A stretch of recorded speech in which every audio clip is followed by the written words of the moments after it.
deuxième plénière du vendredi matin. Et avant de débuter la plénière, je vais céder la parole à Béatrice Tamboul. Viens, Béatrice. Qui va faire une petite annonce importante, et donc il y a toute sa place dans cette plénière sur la politique des drogues. Donc si vous pouvez projeter le texte Word de Béatrice Tamboul en fond d'écran, ça serait super. Voilà, merci. Bon, je ne suis pas sur le programme, je vais être brève. C'est pour vous parler de l'appel de Marseille. Donc certains se rappellent peut-être qu'il y a 2 ans en arrière, on avait lancé un appel de Marseille pour la légalisation du cannabis, qui avait fait un petit buzz médiatique. Et on a été particulièrement interpellés par la visite de plusieurs ministres la semaine dernière dans les quartiers dits sensibles de notre ville, qui sont venus parler du trafic de drogue, donc le lieu était approprié, et de la réponse qu'ils entendaient donner, qui est une augmentation de la répression. Bon, nous, en tant que professionnels de la réduction des risques, on a été particulièrement interpellés sur le fait que, alors que l'hôpital est exsangue, alors que nos services fonctionnent avec des moyens plus que modeste, enfin, en tout cas, il y a une vraie stagnation, il y a une absence de prise en compte de la réalité de la situation de l'usage de drogue dans la ville de Marseille, mais c'est valable pour toute la France. Hein. Donc, on tient à lancer un appel. Cette fois-ci, c'est pas uniquement, ça vient de Marseille, mais on aimerait que vous signiez tous. Il y a le lien. Ah, il faut monter un tout petit peu parce que il y a le lien en bas sur lequel vous pouvez signer, pour que, effectivement, les pouvoirs publics entendent ce que sont véritablement les priorités en matière de réduction des risques, en matière de réponse sanitaire à la question de l'usage des drogues, que la répression, c'est pas à vous que je vais l'expliquer, ça coûte cher et ça rapporte rien, ça contrevient aux droits humains, et en termes de santé publique, c'est particulièrement contre-productif, puisque toute clandestinité éloigne les usagers des services qui peuvent leur être prodigués. Je ne vais pas être plus longue, c'est écrit en tout petit, mais vous tapez sur votre moteur de recherche « Appel de Marseille » et vous faites circuler dans vos réseaux, et je vous remercie.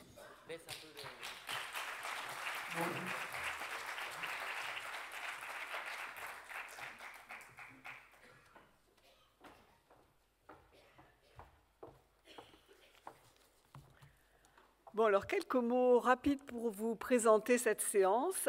Cette séance, donc, bénéficiera de 2 présidences, à la fois un président répondeur, nous a dit Bernard Kouchner. Donc, la présidence sera assurée par Didier Gell, donc vous connaissez probablement tous déjà, peut-être pour les jeunes étudiants qui se sont associés au congrès, on précisera. Didier Gell a dirigé la MILT, Mission interministérielle de lutte contre la drogue et les toxicomanies, qui est devenue maintenant la MILDECA. Il a succédé à Nicole Maestradji. Il est dermatologue, fondateur du CRIPS, pionnier de la lutte contre le sida. Didier Gell a beaucoup milité pour la réduction des risques, donnant naissance, entre autres, à la revue SWAPS, qui est une revue à 4 numéros par an. Donc, fusionnant d'idées, professeur d'addictologie au CNAM, il représente ici à la fois le savant et le militant. Bernard Kouchner sera là pour Bon, pour Bernard Kouchner aussi, ça pourrait être, mais vous avez déjà eu sa présentation hier par l'organisateur du congrès, et je crois que vous le connaissez tous, donc on ne redira pas, hein, cofondateur de Médecins sans frontières, Médecins du monde, ministre de différents gouvernements, militant de l'action humanitaire et du droit d'ingérence, ministre des Affaires étrangères européennes. Il représente à cette présidence le médecin engagé, le politique, mais aussi l'ingérant, celui qui a stimulé, avivé une réflexion sur droit et morale humanitaire. Donc, dans tout État où la population souffre, où les droits de l'homme sont bafoués, il y a un devoir d'intervenir. Et vous verrez qu'il y a des liens avec le sujet donc, de la réduction des risques. Donc, cette table ronde sera entre prohibition, santé publique et régulation sociétale. Vous le verrez, une pensée en archipel. On l'a vu un peu lors du débat qu'il y a eu hier. On voit qu'il y a différents angles d'approche et on aura l'occasion d'approcher au cours de cette séance à la fois la vision kaléidoscopique, je dirais, du cannabis, à la fois un remède et un poison, à la fois une médecine et à la fois une substance illégale, enfin tous ces statuts du cannabis qui fait qu'on ne peut en avoir qu'une approche par facette. Alors cela donc sera abordé d'abord par Andrew Friedman, Avenir du cannabis aux États-Unis. Ensuite interviendra pour la politique des drogues centrées sur les droits humains, santé publique et développement humain, Milton Romani, dont vous connaissez tous l'enthousiasme et l'implication sur ce sujet. Et enfin, Ivana Abradovic, qui est directrice adjointe à l'Office français des drogues et des toxicomanies, vous présentera une analyse comparée des approches de législation du cannabis sur différents États. Donc, on va voir effectivement ces différentes approches, comment les différents pays ont mis en place des législations qui se recoupent, diffèrent, et comment effectivement on n'a pas une pensée en bloc continental, un bloc continental sur ce sujet, mais comme le disait effectivement Édouard Glissant, plutôt une pensée, un archipel, qui va donc se développer dans cet atelier et auquel vous allez participer beaucoup, nous l'espérons, au cours de cette session. Voilà, alors je donne la parole à Didier Géant. Merci beaucoup pour cette présentation. Merci aux organisateurs, à Jean-Pierre en particulier, de m'avoir invité. Je suis très heureux de présider cette session avec Bernard Kouchner. C'est vrai que j'aurais préféré qu'il soit là en tant que ministre de la Santé en exercice, venir nous présenter le nouveau programme de distribution régulée du cannabis en France. mais comme il l'a dit hier, je crains, comme lui, que notre pays soit peut-être le dernier à le faire. En revanche, et on ne le sait pas toujours, il a été le premier à interdire le cannabis. Et d'une manière assez singulière. C'était il y a 100 ans, en 1916 très exactement, c'est-à-dire en pleine guerre des tranchées, l'Assemblée nationale a voté à l'unanimité la première loi de prohibition pour interdire l'opium, l'héroïne, la cocaïne et le hashish. Et c'est assez curieux parce qu'on se demande pourquoi en 1916, il y a peut-être d'autres choses à faire. Est-ce qu'il y avait une épidémie de consommation de drogue? Non. Non. Est-ce qu'il y avait urgence à ratifier la première convention internationale de l'Haye 1912? Non. En fait, la raison était que la cocaïne et l'héroïne étaient des produits issus de l'industrie chimique allemande. Et les Boches tuaient nos hommes avec des balles, on n'allait pas les laisser tuer nos femmes et nos enfants avec leurs drogues. Voilà. Et donc ça a été la première loi de prohibition fait en France. Pourquoi le hashish, alors personne ne le consommait à l'époque? Je ne sais pas, ce sont des raisons un petit peu obscures sur lesquelles... Bon. 50 ans plus tard, une nouvelle loi, 1970, va être promulguée, également à l'unanimité. Et vous voyez que 1970, ce n'est pas une époque neutre, c'est juste après les événements de 68. Et c'est une loi qui a été faite en fait pour lutter contre la dégradation des mœurs. Et Alain Perfit, qui était député, qui a joué un rôle important dans les discussions autour de la loi, disait « La violence, la prostitution, l'homosexualité masculine et féminine s'étendent et tout est lié. La drogue est sans doute le phénomène le plus aigu du déferlement auquel nous assistons. » Donc vous voyez un petit peu dans quel esprit a été votée la loi de 70, qui est une loi répressive, néanmoins aussi une loi de santé publique, que vous connaissez et qui est toujours en vigueur, même si elle a été amendée récemment avec la contravention à 200 €. Je ne vais pas y revenir. Mais je voudrais plutôt qu'on se pose des questions, comment ça pourrait bouger, comment ça pourrait changer, et que faudrait-il pour que les choses progressent? Certains ont dit hier, l'ONU doit proposer un bond en avant. Je crois que c'est une vue de l'esprit. À l'ONU, il y a au moins 150 pays qui sont absolument contre tout changement des conventions et qui, au contraire, voudraient encore les durcir. Donc je suis d'accord avec toi, fausse piste, mauvaise piste. Exactement. Le premier pays qui a failli changer, c'est la Suisse, en 2003. Et le gouvernement avait proposé un programme très élaboré, très précis de légalisation, de distribution contrôlée, je dirais, on devrait dire, des drogues. Et puis, malheureusement, qu'il a annoncé d'ailleurs officiellement, même ici en France, je me souviens, à Pau, en 2003. Et puis, un changement de majorité en Suisse a fait que finalement, le gouvernement était bien en minorité et on a retiré le projet de loi. Et finalement, c'est l'Uruguay qui sera le premier pays à légaliser le cannabis. Il faut dire que, je crois que c'est ça qui est vraiment important, qui change. Il y a un nouveau souffle qui vient des Amériques. Il y a l'Uruguay, le premier. Milton nous en parlera. Et puis, il y a le Canada récemment. Et puis, les États-Unis. Alors, les États-Unis, ce n'est pas le pays, c'est des États américains. Le premier, Colorado, l'État de Washington. Andrew nous en fera.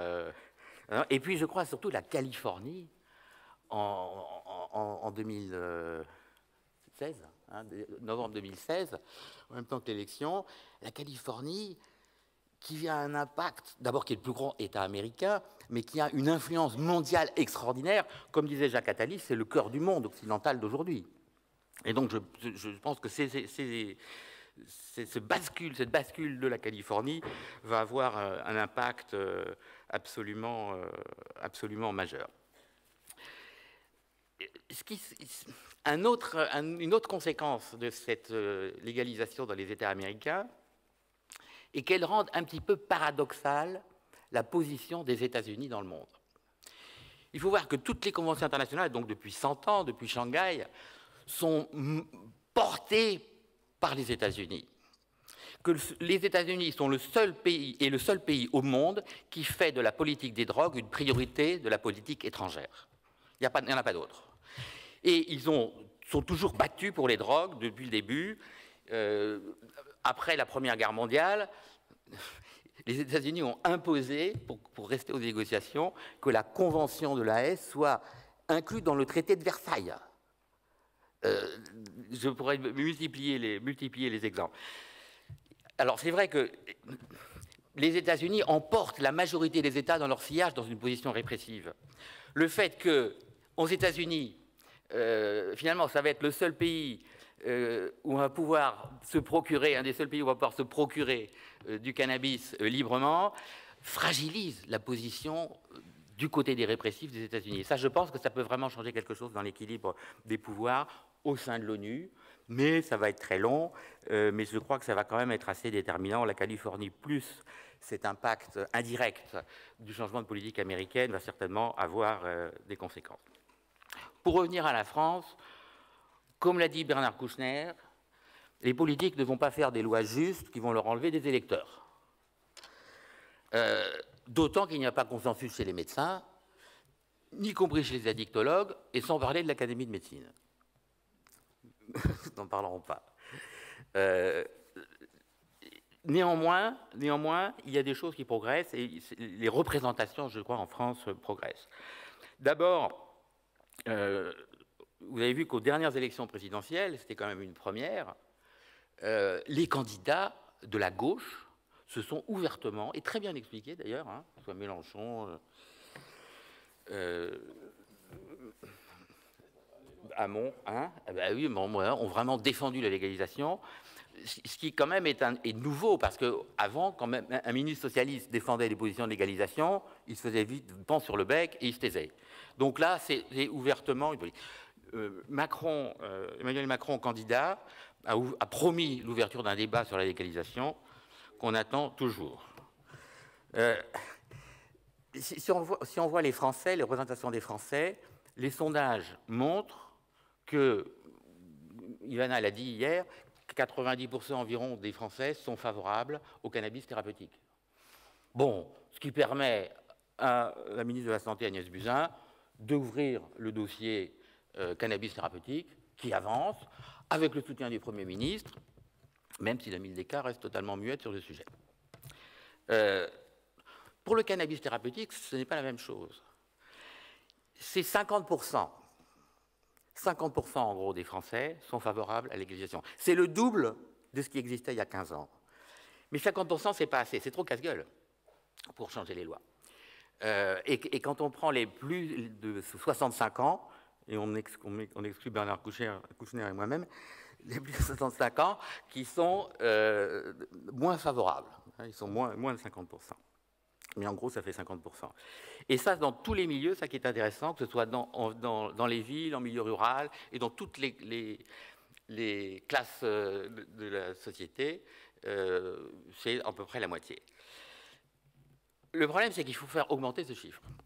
Parce que, comme le disait Andrew hier, s'il n'y a pas une majorité de la population qui est en phase avec cette idée de changement, eh bien, aucun politique ne prendra la responsabilité de changer la loi. Donc, moi, je suis, comme Béatrice Tamboul, assez optimiste, parce que, sous réserve que la société civile se mobilise, et se mobilise beaucoup plus qu'elle ne le fait. C'est vrai que quand on va dans les États qui ont changé, on voit, je ne sais pas, Natal Washington, par exemple, où je suis allé, la Hempfest, qui était une grande fête qui rassemblait plusieurs centaines de milliers de personnes autour du cannabis, qui entretenait comme ça une espèce de volonté de populaire pour changer les choses. C'était pareil aussi au Colorado. Il y a eu un mouvement aussi, important et ancien en Uruguay. Eh bien, on n'a pas ça en France. Loin est l'appel du 18 juin. Hein, c'était en 1976. Bon.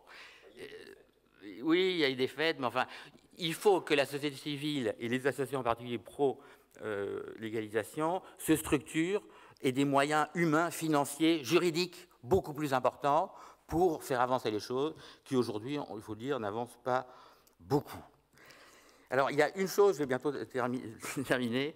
Plusieurs élus de la France rurale, de droite comme de gauche, on vient d'ouvrir un chantier autour du cannabis, du chanvre bien-être. Et je pense que c'est quelque chose qu'il faut regarder de près. Je ne serais pas étonné que d'ici 2020, ça aboutisse à des réformes beaucoup plus profondes que l'amende à 200 €.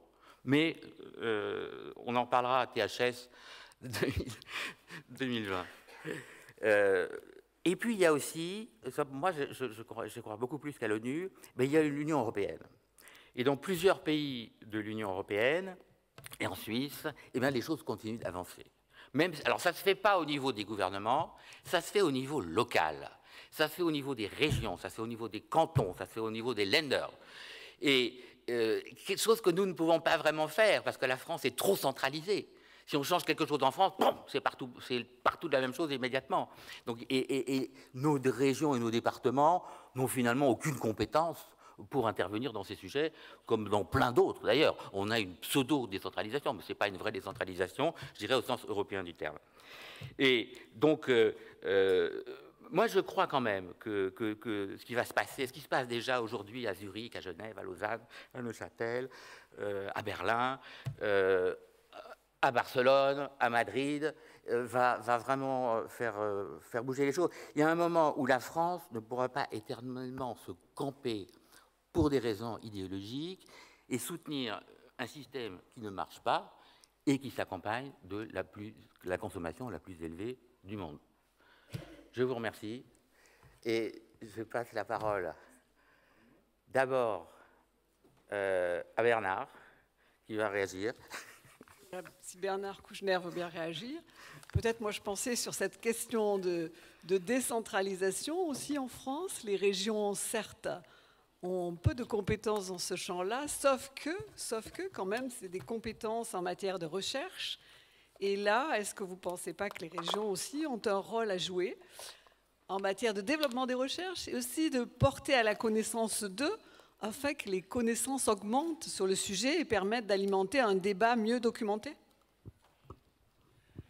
Merci. J'ai compris quelque chose avec vous, il faut être positif, parce que sinon, on n'est pas entendu.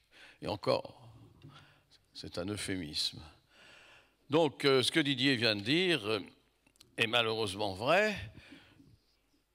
il a souligné quand même au passage que depuis l'appel du 18 juin que j'ai signé, ça fait quand même 50 ans, non?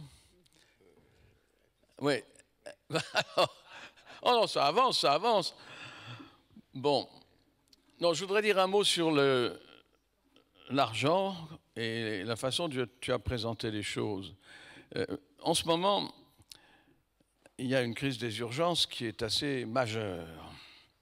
Et donc, 250, 350 hôpitaux.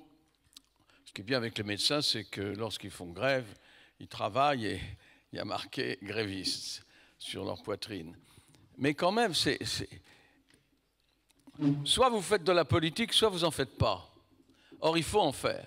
Et hier, on a eu un bon exemple des rapports entre la toxicomanie, la lutte, les overdoses, etc., tout ce qu'on pouvait lutter contre, et la politique.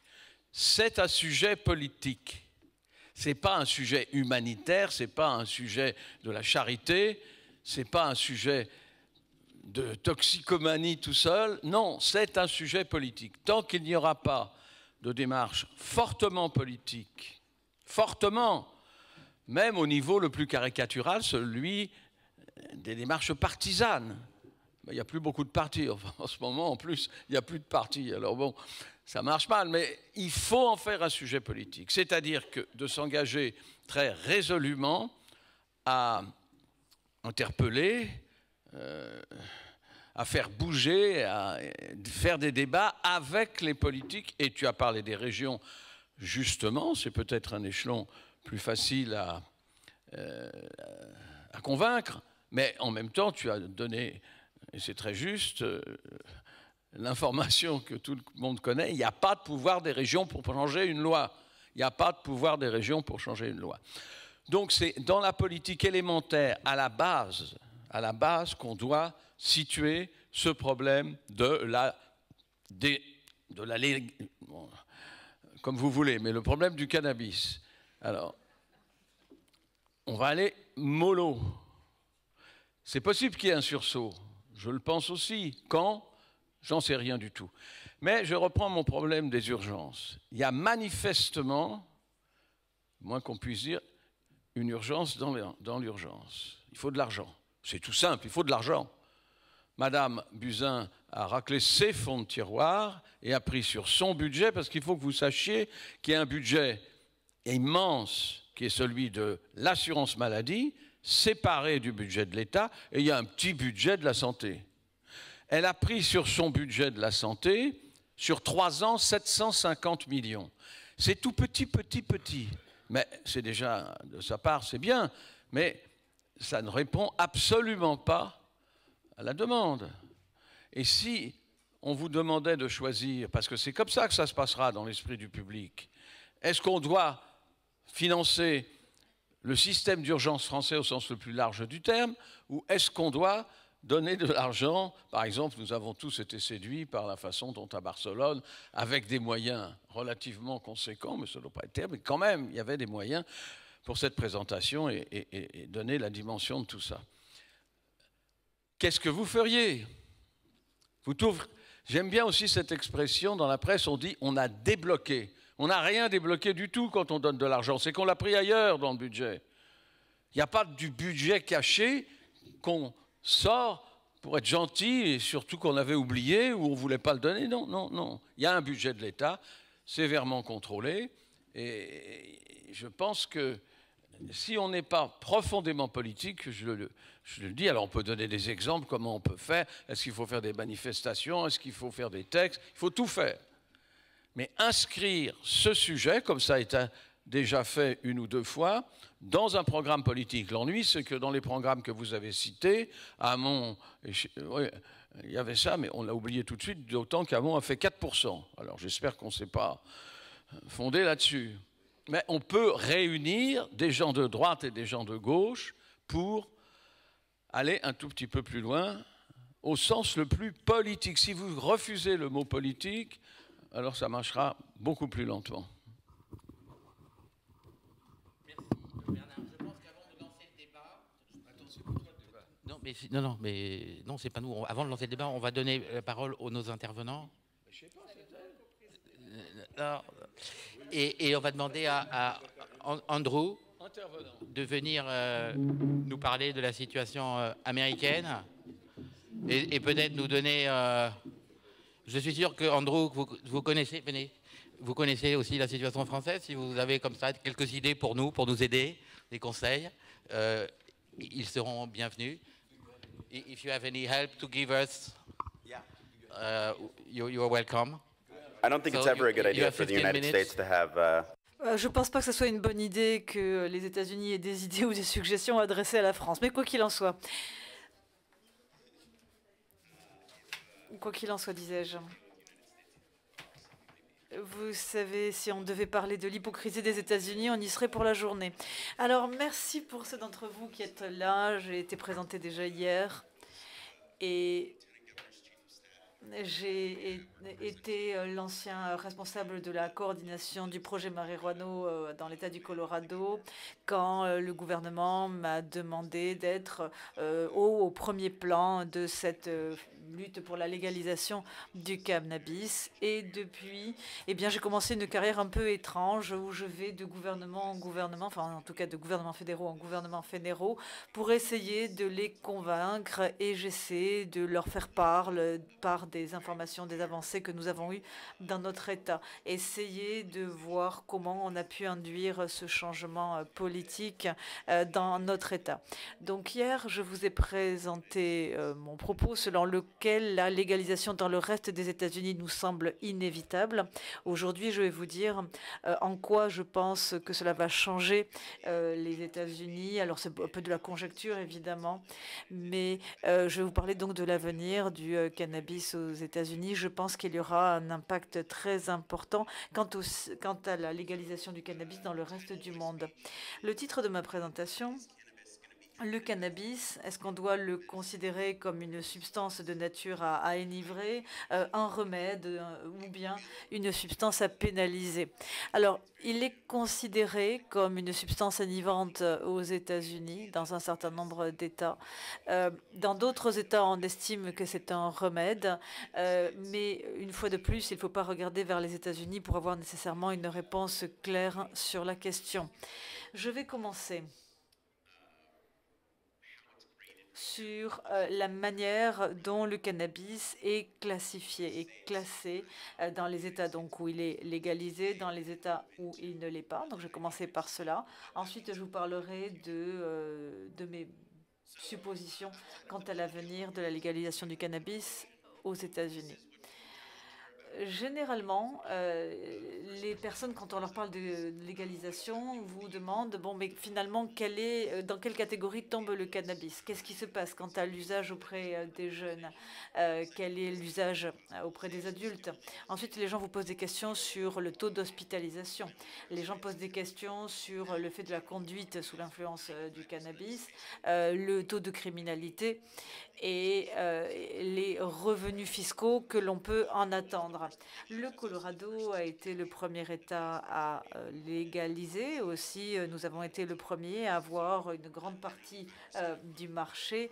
90% des personnes qui achètent du cannabis au Colorado vont dans un dispensaire. Et donc, nous avons aussi un certain nombre de données que nous pouvons recueillir, des données relativement robustes pour les États-Unis. L'usage chez les usagers. Ici, nous avons demandé l'usage du cannabis au cours des 30 derniers jours auprès des 12-17 ans. Et on voit, voilà, on a un pointeur, ça tombe bien. Nous avons ici donc le moment de la légalisation et on voit statistiquement une diminution de l'utilisation chez les 12-17 ans. On a un certain nombre d'autres études qui montrent une diminution de l'utilisation après la légalisation. C'est plutôt une bonne nouvelle au global. Ce sont des données auto-rapportées. Alors, auto-rapportées par des gens anonymes qui répondent à un questionnaire, mais ce sont une fois de plus les meilleures données dont nous disposons pour l'instant.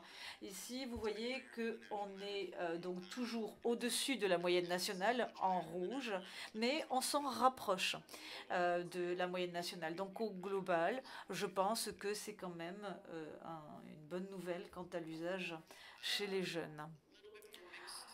Le tableau est un peu plus contrasté chez les adultes. Au cours, dans les 4 dernières années, on a eu une augmentation chez les personnes âgées de 35 à 64 ans, légère augmentation sur les 26-34 ans également. Mais au global, on va dire sur l'année qui s'est écoulée, on a vu une augmentation donc chez les 26-34 ans. Alors après, on demandait quelle était la consommation sur les 30 derniers jours. Et c'est peut-être pas la meilleure échelle pour voir l'impact de la légalisation au sens large. Aussi parce qu'il y a d'autres questions. Est-ce qu'il faudrait leur demander si ils ont consommé plus ou moins de marijuana? Est-ce qu'ils ont substitué par de l'alcool? Ils ont substitué par autre chose?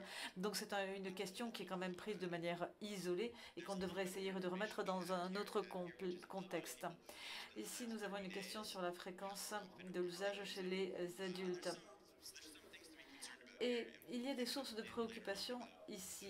On reviendra plus tard sur l'impact éventuel de la légalisation, mais ici, on voit une augmentation plus ou moins lente de personnes qui sont dans un usage moyen, donc tous les 2-3 jours, à des gens qui progressivement vont consommer tous les jours. Donc on passe de 1 à 2 fois par jour et puis de plus en plus. Et évidemment, on parle à ce moment-là plutôt de troubles liés à l'usage du cannabis. Alors, on le voit aussi pour le tabac et pour le tabac. Et c'est vrai qu'on peut dire que quand les prix sont plus bas, les gens ont tendance à consommer plus. Et de fait, au Colorado, les prix sont globalement plus bas. Autre chose, autre source de préoccupation, nous avons eu un pic dans le nombre d'appels au centre anti-poison. C'était souvent des utilisateurs naïfs qui utilisaient des nouveaux produits, des touristes qui profitaient d'être au Colorado pour essayer, qui essayaient souvent du cannabis sous forme comestible, au sens des bonbons ou des biscuits. Et donc c'est des gens qui vont manger, qui vont prendre un bonbon, ils sentent pas de différence, ils en prennent un deuxième, ils ajoutent un verre d'alcool par-dessus, et puis tout d'un coup ils ont une crise psychotique et ils s'appellent le centre anti-poison. Il n'y a pas de lésion à long terme de cet usage sporadique. Néanmoins, vous êtes un danger pour vous-même au moment. Et il y a eu effectivement un certain nombre d'incidents tragiques, notamment un touriste qui est tombé du toit de son hôtel, qui est mort peu de temps après. Et évidemment, donc, on s'est dit, on avait crainte que cela se produise. Néanmoins, cela nécessite des campagnes d'éducation publique et c'est plutôt donc à cibler sur des usagers naïfs. Ici, ce graphique, vous avez une ligne verte, c'est l'exposition à la marijuana. Au moment des appels au centre anti-poison, c'est la plupart du temps au moment du pic d'exposition à la marijuana. On a comparé ici avec les expositions à l'alcool. Et donc, clairement, le nombre d'appels en raison d'une intoxication alcoolique reste quand même le motif principal d'appel au centre anti-poison. Autre motif de préoccupation, nous avons ici le nombre de conducteurs au Colorado qui ont été impliqués dans des accidents de la route mortels et qui avaient pris du cannabis. Alors, tous les cannabinoïdes en fait, à la fois des cannabinoïdes et d'autres drogues, plus cannabis et de l'alcool. Et on voit qu'il y a effectivement une augmentation au global. Alors, on n'est pas en train de dire que ce sont eux qui ont provoqué l'accident, parce que ça, c'est pas capturé. Mais c'est vrai que c'est une source de préoccupation. Ici, vous avez des comparaisons état par état. Alors, c'est un peu touffu comme tableau. On voit que beaucoup de gens ont tendance à penser que le Colorado est moins sûr que d'autres endroits parce que le cannabis y est légalisé. Eh bien, en fait, on est en dessous de la moyenne nationale en termes de décès, d'accidents de la route. Donc il reste toujours plus sûr de prendre sa voiture au Colorado qu'ailleurs. La Californie, par ailleurs, est aussi en dessous de la moyenne. L'Arkansas, ils n'ont pas légalisé le cannabis et eux, ils sont au-dessus de la moyenne nationale en termes de décès sur l'autoroute. Ceci, c'était à la fois par rapport à la population de l'État et aussi par rapport à la distance parcourue. Donc si on ne regarde que les données du cannabis, on se dit qu'on a des problèmes de santé publique qui vont en découler, mais quand on creuse un petit peu, on ne voit pas pour l'instant en tout cas d'impact. Il y a certainement plus de risques à conduire tout en consultant son portable ou conduire tout en buvant de l'alcool qu'en ayant éventuellement consommé du cannabis. Ici, bon, c'est peut-être pas très clair, mais on a vu une diminution du nombre d'arrestations en relation avec le cannabis. Alors, j'ai fait une distinction par appartenance ethnique. La diminution, alors il y a toujours les mêmes disparités entre races. On a toujours davantage de Noirs et d'Hispaniques qui sont arrêtés que les Blancs, ça perdure. Et j'en parlais hier avec un collègue. Alors, c'est vrai qu'il y a un racisme autour des drogues. Et au global, c'est vrai qu'on voit toujours ce racisme. Ici, néanmoins, on a moins d'arrestations. Les revenus fiscaux, c'est plutôt considéré comme un résultat positif. Nous avons pu récupérer 266 000 $ de revenus de la fiscalité liés au cannabis, des revenus qui par ailleurs nous échappaient. Quels sont les problèmes encore en suspens, non résolus? Alors le problème de le titrage du produit au cannabis. Quelle est la quantité que l'on peut consommer en sécurité? Pour l'instant, on est totalement dans le flou. Alors c'est un problème parce que les mécanismes de délivrance aussi sont très différents. On peut avoir par exemple du cannabis peu concentré, mais si vous en mangez ou consommez beaucoup, vous avez à avoir de toute façon des effets secondaires aussi plus importants. Le problème du vapotage. Il y a un grand débat en ce moment. Il y a une crise sanitaire en ce moment. On a des gens qui sont hospitalisés avec apparemment des conséquences du vaping. On pense que c'est souvent un problème de contrôle qualité des produits qui se retrouvent dans les flacons qui ne devraient pas y être. Néanmoins, c'est une source de préoccupation et il faudra de la recherche. Et puis évidemment, il ne me reste qu'une trentaine de secondes, mais il y a un problème aussi d'équité sanitaire, d'équité économique.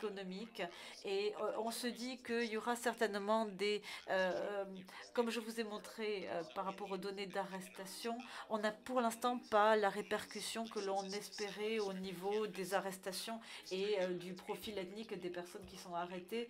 Il semblerait que de toute façon, le point d'entrée vers le cannabis n'est pas forcément marqué par la classe sociale. Et ça, il y a encore des questions de recherche. L'industrie du cannabis est une industrie dans laquelle on peut pénétrer assez facilement en tant que vendeur. Le point d'entrée est relativement bas. Vous avez ici cet article du New York Times qui s'interroge sur l'intérêt à vertu thérapeutique de la marijuana. Et pour l'instant, il y a encore beaucoup à faire. Tout doit passer aux États-Unis par l'approbation de la FDA. Et avant que le cannabis soit considéré comme un remède, il y a encore beaucoup de temps, je pense. Je n'ai donc pas particulièrement de réponse ou de conseils à vous donner quant à comment favoriser la légalisation du cannabis thérapeutique. Néanmoins, la marijuana a fait donc un certain nombre de progrès. C'est aussi un domaine d'investissement majeur pour un certain nombre de sociétés pharmaceutiques. Et je pense, cela dit, qu'aux États-Unis, la classification de la substance restera à beaucoup d'endroits comme étant une substance enivrante. Je pense que c'est une bonne chose dans l'absolu. Néanmoins, ce qui m'inquiète réellement, c'est plus le principe de Pareto, à savoir que 80% des effets sont souvent le résultat de 20% de causes. Et aux États-Unis, on a, je pense, des gens qui vont de plus en plus vendre la marijuana comme une substance agricole comme une autre. D'une certaine manière, pour avoir une plus grande part du gâteau, il s'agit d'avoir davantage de gens qui ont une addiction à la substance. Donc il va y avoir certainement plus de tentation vis-à-vis de la jeunesse et des personnes qui peuvent du coup être davantage des consommateurs au long cours. Donc, comme je le disais, nous avons été parmi les leaders de la légalisation du cannabis. Je ne suis pas en train de dire que c'est une chose qu'il faut faire, mais je vous présente la réalité. Il faut créer un cadre pour éviter qu'il y ait des effets délétères à cette légalisation. Comme je l'ai dit hier, cela nécessite bien sûr déjà de beaucoup s'appuyer sur la recherche. Cela nécessite aussi de se poser de vraies questions sur le contrôle des prix, voir à combien on peut descendre en termes de prix. Parce que c'est vrai que quand le prix est trop bas, c'est vrai que ça peut donner lieu à plus d'addiction. Je pense qu'il faut du contrôle sur la publicité aussi et des mécanismes de contrôle de la qualité. Parce qu'on ne veut pas qu'il y ait des gens qui se mettent à couper le cannabis avec des substances chimiques nocives et on ne veut pas ensuite avoir la prochaine crise sanitaire dans 10 ans parce que des gens qui seront touchés par cette consommation de cannabis coupé. Donc je pense qu'il faut renforcer ces différents points et aussi mieux savoir comment lutter contre le problème de santé publique que constitue l'addiction au cannabis. Je vous remercie de l'occasion qui m'a été donnée de vous faire cette présentation. Merci beaucoup. Merci beaucoup, Andrew, pour ces résultats absolument passionnants et qui montrent que ce dispositif, finalement, fonctionne, n'entraîne pas de problèmes majeurs. Bon, une inquiétude sur les accidents de la route quand même, mais une baisse de la consommation chez les jeunes, ce qui est quand même extraordinaire, parce que c'est quand même ça le but. S'il y a une toxicité du cannabis, c'est chez les jeunes. Et c'est certain que c'est pas en laissant les mafias faire la distribution, la prévention ou l'information qu'on va réduire la consommation des plus jeunes. On avait déjà vu le phénomène en Hollande. Absolument, oui. Une baisse de la consommation On avait déjà vu le même phénomène en Hollande avec les coffee shops. Les jeunes Hollandais ne sont pas intéressés par le cannabis particulièrement. Hein. Alors c'est vrai, ils sont par contre des problèmes avec l'alcool, avec les NPS, mais en ce qui concerne le cannabis, et d'ailleurs l'héroïne, Amsterdam est devenue une ville sans héroïne aussi. Bien, on ne va pas lancer le débat tout de suite, on va continuer les interventions et on donne la parole maintenant à Milton, qui va nous parler du modèle très inspiré par la santé publique d'Uruguay. Merci Milton, 15 minutes. Bien, bonjour mesdames et messieurs.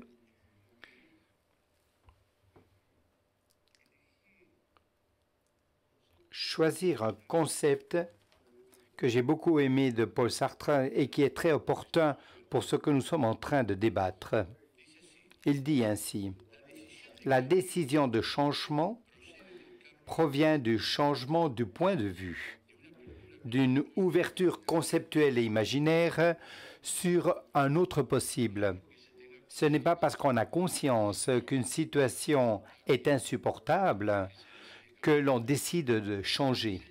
C'est le jour où l'on conçoit qu'une situation peut changer que nous nous rendons compte que celle-ci est déjà insupportable.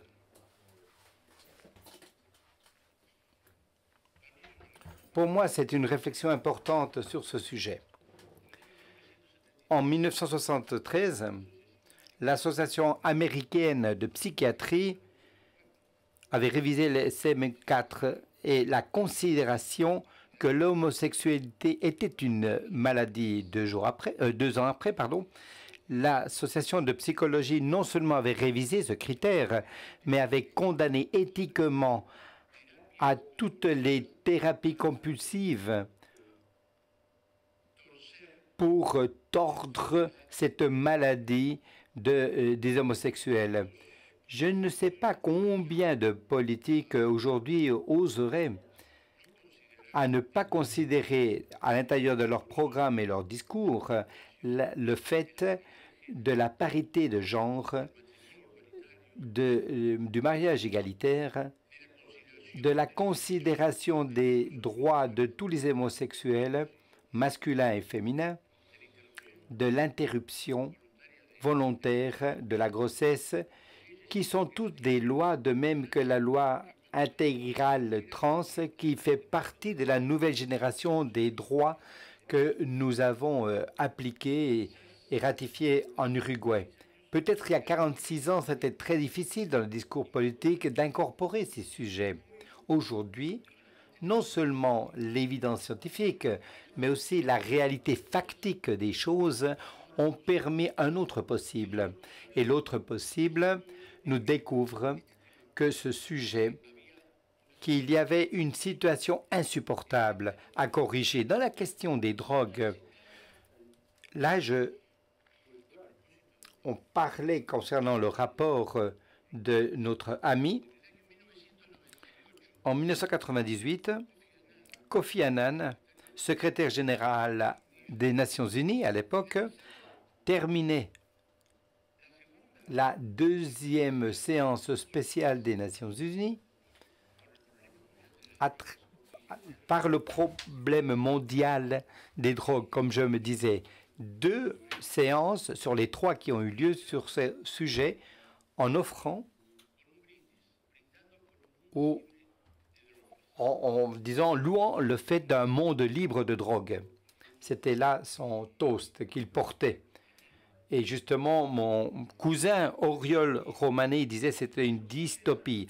Mais Kofi Annan a été un politique, un intellectuel et un scientifique, maintenant décédé, qui, en 2016, avant même à la 3e séance et dernière, avait écrit un article très brillant dans le Huffington Post qui disait « C'est l'heure est venue de légaliser les drogues ». Beaucoup de courage intellectuel qu'il a eu de porter un toast à un monde sans drogue en disant maintenant il faut les légaliser. Il faut les légaliser parce que il y a 300 millions de consommateurs de drogue dans le monde qui exigent un budget axé sur la réduction de l'offre de 100 milliards d'euros. Dans un négoce qui produit plus de 300 milliards d'euros en circulation, donc dans la circulation des drogues. Comme disait notre ami Miguel et Kofi Annan, il le disait, ce n'est pas une guerre contre les drogues, c'est une guerre contre les gens. Parce que ceux qui sont incarcérés, qui sont morts et que l'on poursuit, hormis les consommateurs et usagers, ce sont les maillons les plus inférieurs de tout ce trafic de drogue. Il est très difficile de contrôler ce paradigme que le problème des drogues se résout par le biais de l'interdiction, parce que, soi-disant, cela va faire enchérir et rendre plus cher les drogues et ce sera un accès bien plus difficile, a été un mensonge carrément et une déformation, que c'est pourquoi qu'on dit des gens comme Friedman de l'école néolibérale et qui sont très éloignés de mon point de vue, mais comme très bons économistes de marché qui le sont, il faut une analyse brillante de ce que ça veut dire que la distorsion de l'économie du marché que d'interdire des marchandises comme celle des drogues. Dans le dernier rapport mondial du Bureau des Nations Unies pour les drogues et la criminalité, dans ce rapport, ils disent que ce n'est même vraiment pas le sanctuaire, n'est-ce pas, de la légalisation, ils sont plutôt le noyau dur du prohibitionnisme. Eh bien, eux-mêmes disent dans ce rapport, ils donnent des données comme quoi cela est véritablement extrêmement urgent. Et après 60 ans du système international de fiscalisation de la guerre contre les drogues qui, dans mon continent, a coûté et coûte un grand nombre de vies de personnes, car il guerre contre les drogues n'a pas seulement été une guerre contre les personnes en Amérique latine, ça a été le prétexte pour que les États-Unis occupent avec des bases militaires et des équipements militaires hier et aujourd'hui et encore maintenant la Colombie, l'Équateur, le Brésil avec des bases au Pérou. Donc sous le prétexte des drogues, il y a eu une conception géopolitique qui a coûté beaucoup de vies en Amérique latine, comme je vous disais. La production d'opium, ça a multiplié par 65 avec une contribution de l'Afghanistan qui est occupée depuis 20 ans par les militaires et où, lors de la dernière année, a multiplié par 75% l'élaboration de l'opium et l'élaboration sur territoire d'Afghanistan qui, avant, était exportée en brut. En Colombie, on a multiplié par 3, pardon, se corrige monsieur, en 30% la production de cocaïne.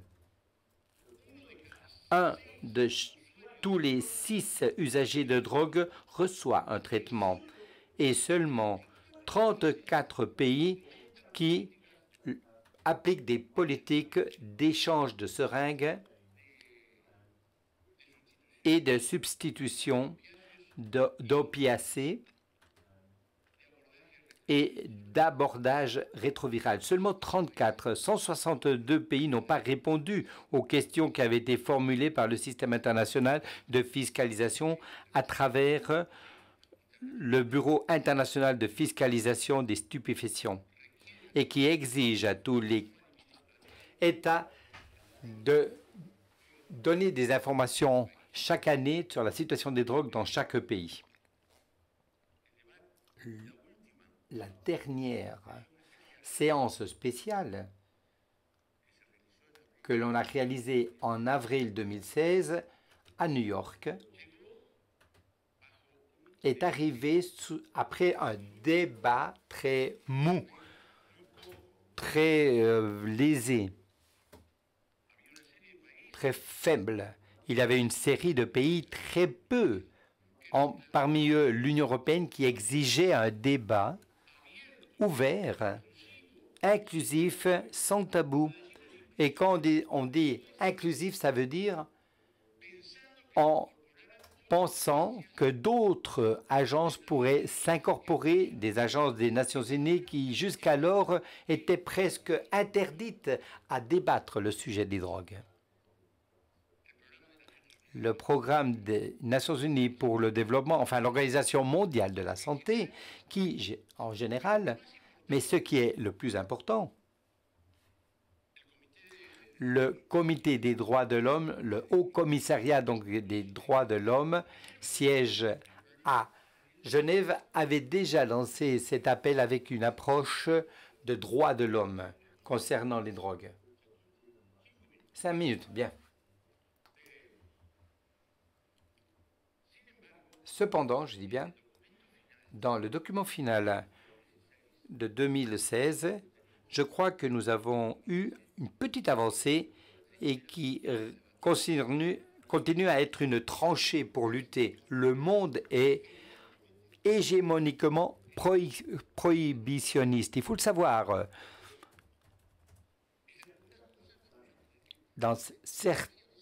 Parfois, l'Uruguay se sent un peu comme Astérix, vous le connaissez bien. Dans le document final de Ungas, il y a une petite percée dans cette pensée unique qui vient à dire que les défis des pays devront être confrontés en tenant compte que les conventions ont suffisamment de flexibilité pour développer des programmes nationaux souverains. Il dit pas souverain, mais je le pense ainsi. C'est ce concept de flexibilisation a été incorporé par les États-Unis, mais l'auteur intellectuel avait été le Brésil qui avait pris la parole pour la première fois de la flexibilité. Non pas de l'interprétation flexible des conventions, non, cela ne peut être. Mais il dit qu'il y ait suffisamment de flexibilité pour développer les nouveaux défis auxquels ils sont confrontés. Il y a certains qui ne sont pas d'accord avec le document final, moi non plus, mais c'est déjà une petite fissure dans le bloc de prohibtionnistes qui existe au sein de ce groupe. Cela a commencé depuis 2008. Depuis le 2008, l'Uruguay a été incorporé à la Commission des stupéfacients qui dépend de l'ECOSOC et intégré par 53 pays. Cette année-là, 2008, l'Uruguay a commencé en présentant un projet de déclaration que nous avions préparé avec des organisations de la société civile et qui avait soutenu par l'Argentine, la Bolivie et la Suisse. Et ensuite, l'Union européenne aussi s'est adhérée. Ça avait été une lutte diplomatique très importante qui est cette déclaration 51/12 qui parle de l'intégration des droits de l'homme aux politiques de drogue. Car au nom des drogues, normalement, on crée les plus grands malheurs de cette planète. Tous les ans, on essaye de voter effectivement l'arrêt quant à la peine de mort liée avec les drogues. L'Uruguay soutient l'Union européenne pour cela, mais on ne le vote pas, on le repousse. On ne peut voter cet aspect-là.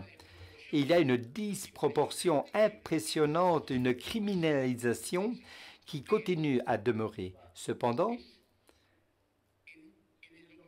en 2008, l'Uruguay a menacé d'exiger une votation, ce qui ne se fait pas par habitude et tradition, et on avait obtenu un triomphe dans le sens de faire prévaloir l'optique des droits de l'homme qui a commencé à être incorporée quant aux récits et les politiques de lutte contre les drogues. Et je peux vous affirmer qu'au-delà de la logique humaniste et sanitaire, le point de vue des droits de l'homme est celle qui va nous permettre au niveau national et international de continuer à ouvrir des voies pour que l'on puisse rendre un autre possible.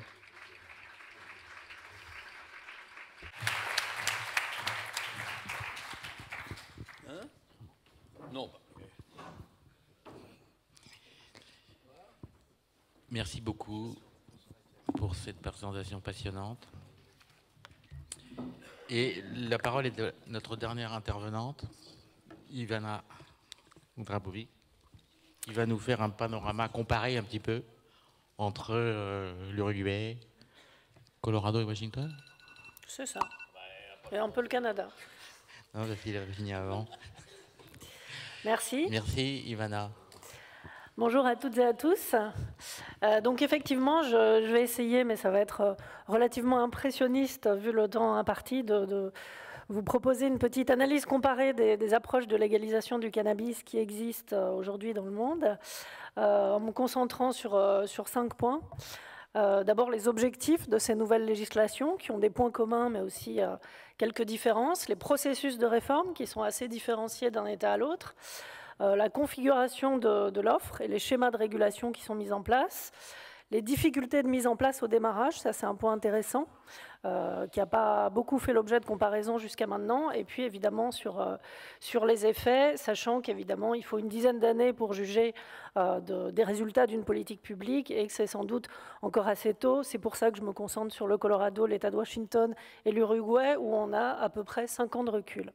Alors pour cette présentation, je m'appuie sur l'étude qu'on a faite à l'OFDT avec l'INSJ sur le cas du Colorado, de l'État de Washington et de l'Uruguay, où on a fait 2 missions d'études à 1 an d'intervalle pour aller interroger une centaine de personnes, d'acteurs clés de la régulation sur la manière dont ça se passait.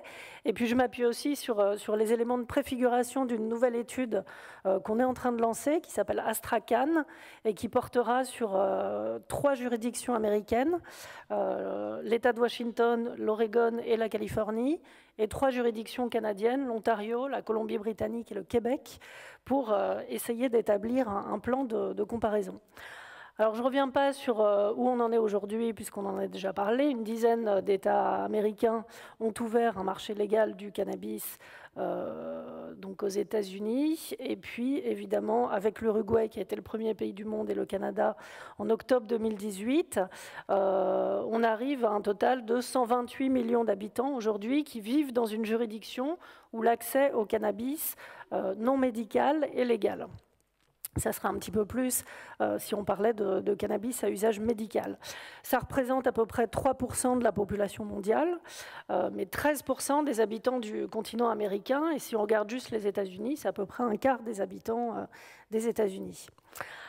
Alors d'abord, les objectifs de réforme, en quoi est-ce qu'ils se différencient d'un État à l'autre? Il y a évidemment des points de convergence. D'abord, l'objectif de neutraliser le marché noir et d'affaiblir les réseaux de criminalité. Deuxième objectif commun, protéger les mineurs, en particulier réduire leur niveau de consommation de cannabis et parfois retarder leur entrée dans l'usage. Et puis, troisième objectif commun, mieux contrôler les produits, avoir une prise sur l'offre, donc à la fois la composition, la concentration des produits, mais aussi les processus de production et de transformation pour éviter qu'il y ait des produits de coupe qui soient plus nocifs que le produit lui-même parfois. Il y a aussi des différences majeures. D'abord, l'objectif de reprendre la main sur le marché du cannabis médical qui a été affirmé aux États-Unis, dans la plupart des États, sauf l'Alaska qui n'avait pas de marché du cannabis à usage médical avant de légaliser l'usage dit récréatif. Au Canada, c'était également une préoccupation. Et puis en Uruguay, le marché du médical n'existait pas encore. Donc l'intégration des deux marchés s'est faite plus tard. La deuxième différence majeure, c'est l'idée de résorber les disparités raciales dans les interpellations avec un objectif de justice sociale. Andrew en a parlé un peu tout à l'heure. Donc ça, c'était vraiment le cas de la plupart des États américains. La troisième différence, c'est les attentes, notamment fiscales et en termes de développement économique, qui étaient associées à cette légalisation. Aux États-Unis, ça a été vraiment un des arguments majeurs de la réforme, d'engranger des recettes fiscales et de lutter contre le déficit public, d'une certaine manière, par ce moyen.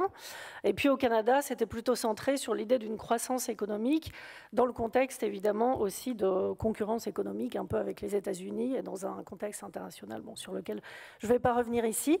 Quatrième différence majeure, renforcer l'accès à la prévention et à la prise en charge sanitaire.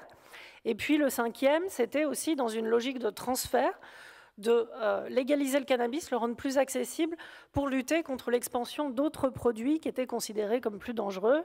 Par exemple, la pâte de cocaïne, la pasta base en Uruguay, et puis ce dont parlait Milton hier, le prensado, qui était un cannabis importé du Paraguay de très mauvaise qualité, qui faisait des ravages parmi les jeunes. Au Canada, c'était plutôt l'idée de mettre le holà sur la consommation d'opioïdes et d'alcool. Et puis ce qu'il faut préciser, c'est aussi que les contextes politico-culturels et les traditions de régulation sont assez différents dans ces États. En termes de régulation, par exemple, déjà sur le tabac, c'est des États qui ont eu d'assez bons résultats historiquement. Et puis, il y a aussi des spécificités. L'Uruguay, par exemple, est un État traditionnellement assez régulateur, que ce soit sur les jeux d'argent et de hasard, la prostitution. Ça fait partie des premiers États au monde qui ont mis en place un système de régulation. Alors, sur les trajectoires de réforme, je ne vais évidemment pas commenter ce tableau assez peu friendly. Juste pour vous dire, d'abord, vous avez un peu le séquencement de l'entrée en vigueur de ces différentes initiatives.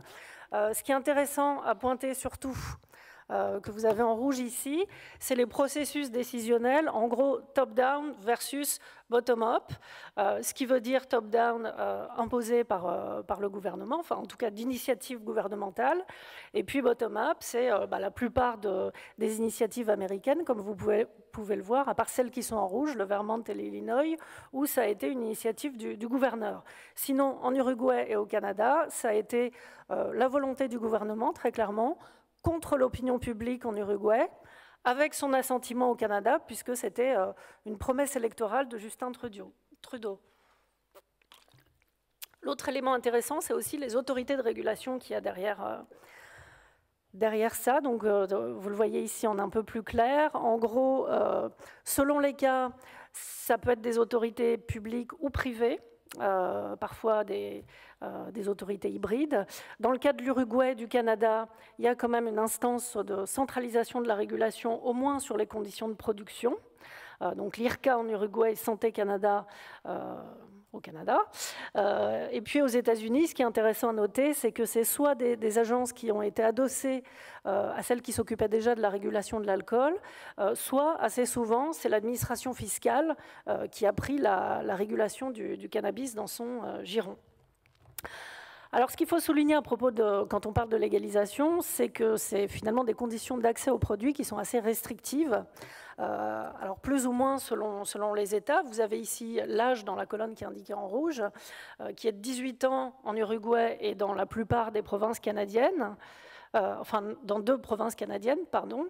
19 ans dans la plupart des autres provinces canadiennes, et puis 21 ans dans l'ensemble des États américains. Ensuite, quand on regarde les quantités maximum autorisées, c'est la colonne de droite, c'est 10 grammes par semaine en Uruguay jusqu'à 30 grammes au Canada et dans la plupart des États américains, sauf quelques-uns qui permettent une possession à domicile plus importante qu'en public. Le nombre de plants autorisés, puisque l'autoculture est une des modalités qu'on retrouve dans quasiment tous les États, à part ceux où vous voyez dans l'avant-dernière colonne de droite, là où c'est interdit, c'est l'État de Washington aux États-Unis, le Manitoba et le Québec au Canada. Dans tous les autres États, il y a une possibilité de culture à domicile qui est permise, avec des limitations qui vont de 2 à 6 plants. Et parfois des modulations par adulte ou par foyer, ce qui permet d'augmenter les quantités cultivées dans certains cas. Donc je passe vite. Sur les conditions de mise en œuvre, alors j'ai comparé juste 3 États pour ne pas faire un tableau qui soit complètement illisible. Ce qui est intéressant, c'est de voir, bon, aux États-Unis, les 2 États que je prends ici sont à l'image de tous les autres pour le moment, c'est-à-dire un marché commercial tourné vers le profit avec des opérateurs privés, avec quand même des petites nuances. Vous voyez qu'au Colorado, il y a aujourd'hui plus de 569 boutiques qui sont ouvertes. Elles ont poussé assez vite, puisque dans la première année, il y en avait plus que des Starbucks ou des McDo. C'est l'image qui a été beaucoup reprise dans la presse, c'est pour ça que je la cite. Dans l'État de Washington, ça a été une régulation beaucoup plus prudente, avec un plafonnement des points de vente. Donc aujourd'hui, on est en deçà du nombre de boutiques ouvertes au Colorado. En Uruguay, la grande spécificité, quand même, je n'ai pas trop insisté là-dessus encore, c'est qu'il y a 3 modes d'accès. L'autoculture, les cannabis social club, qui sont aujourd'hui le seul modèle légal de cannabis social club dans le monde, de coopératives de consommateurs. Ça existe dans d'autres États européens, mais toujours dans les zones grises de la législation. Et puis, le 3e mode d'accès, c'est la vente en pharmacie, qui a été retardée de 3 ans et demi dans sa mise en œuvre, même si elle était incluse dans la loi, du fait des réticences des pharmaciens. Et donc, vous avez aujourd'hui les chiffres actualisés sur le nombre d'autocultivateurs, de cannabis social club et de pharmacies agréées. Vous voyez que les pharmacies, ça représente 1% de l'ensemble des pharmacies du pays. Donc, on ne peut pas dire que l'accessibilité soit extrêmement importante. Je ne vais pas trop commenter les conditions du marché, mais juste quelques diapos pour que vous voyez un peu à quoi ça ressemble. Donc, au Colorado, de l'intérieur, à quoi ça ressemble ces boutiques?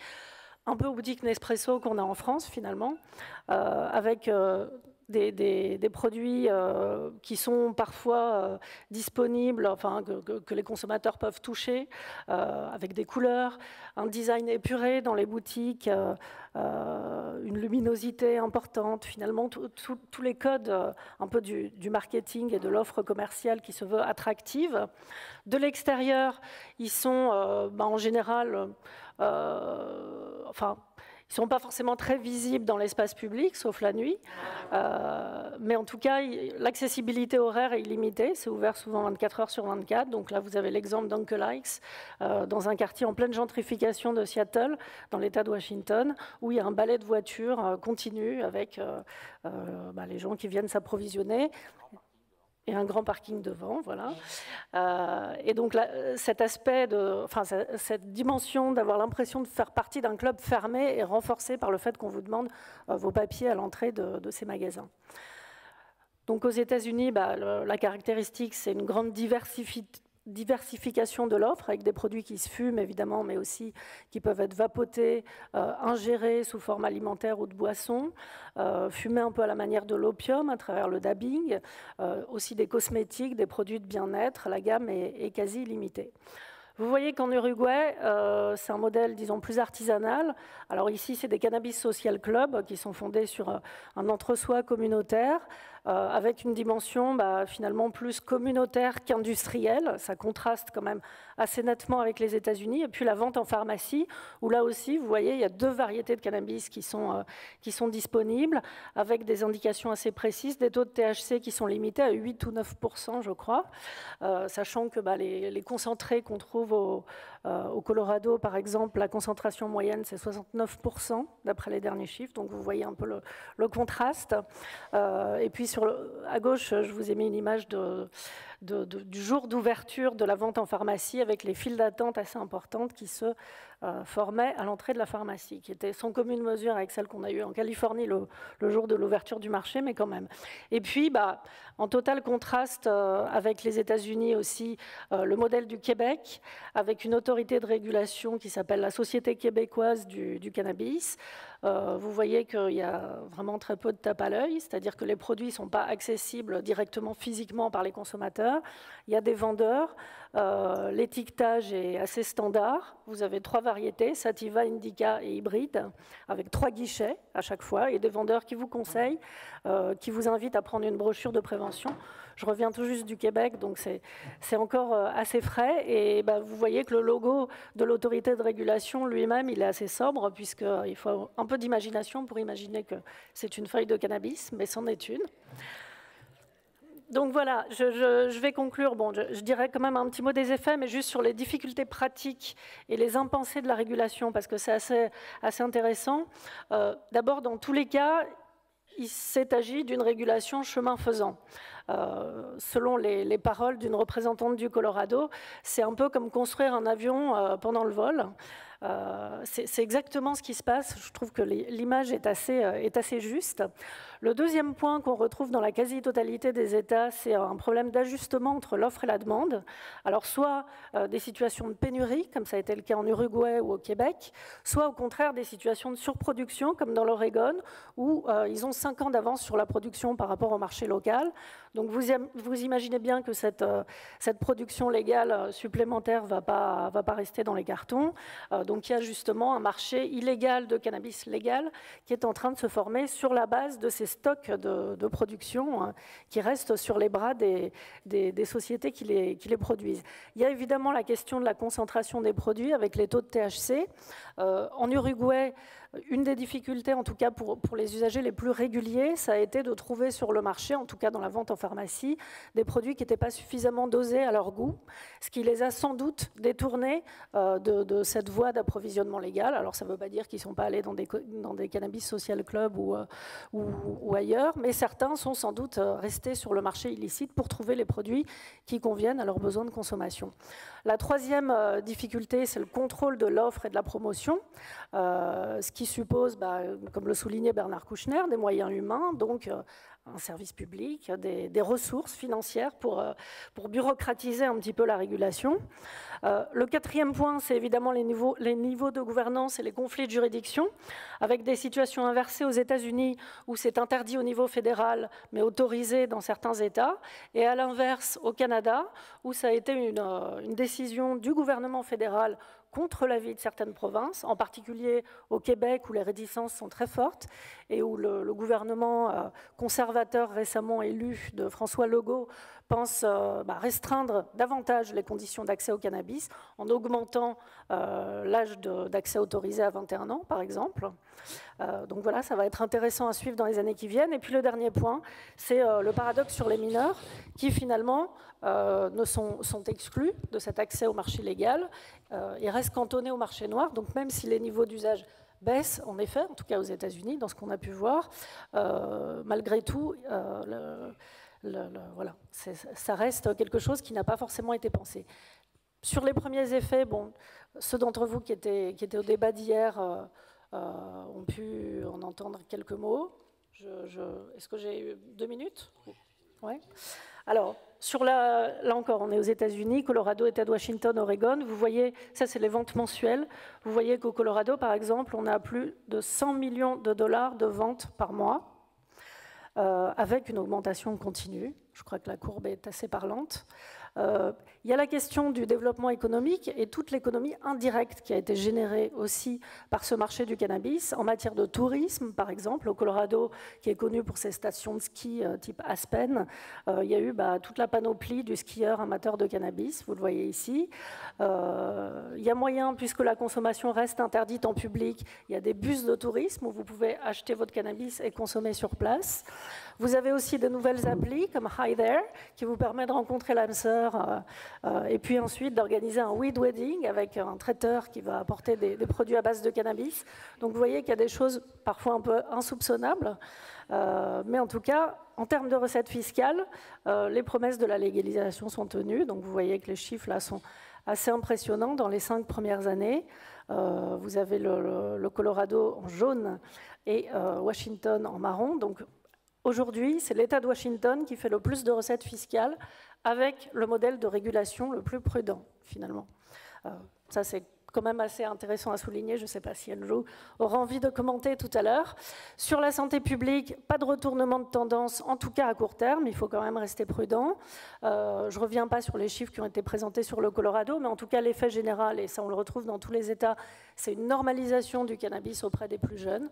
Ça, c'est assez net. Et une diversification des produits et des modes d'usage avec, de fait, une démultiplication des incitations à consommer qui est renforcée par le marketing et la publicité aux États-Unis. Vous voyez les affiches qu'on peut voir en bord de route avec des chatons adorables qui clament, qui sont défoncés, et puis de la publicité comparative qui est interdite en France, mais qui là, valorise le cannabis par rapport à la bière ou au vin.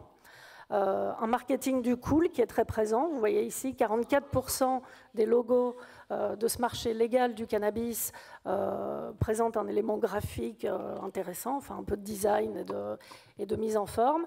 Et puis, en ligne de mire, il y a le marché des seniors, avec de plus en plus d'offres qui se développent autour de l'idée du CBD, qui serait un peu la panacée.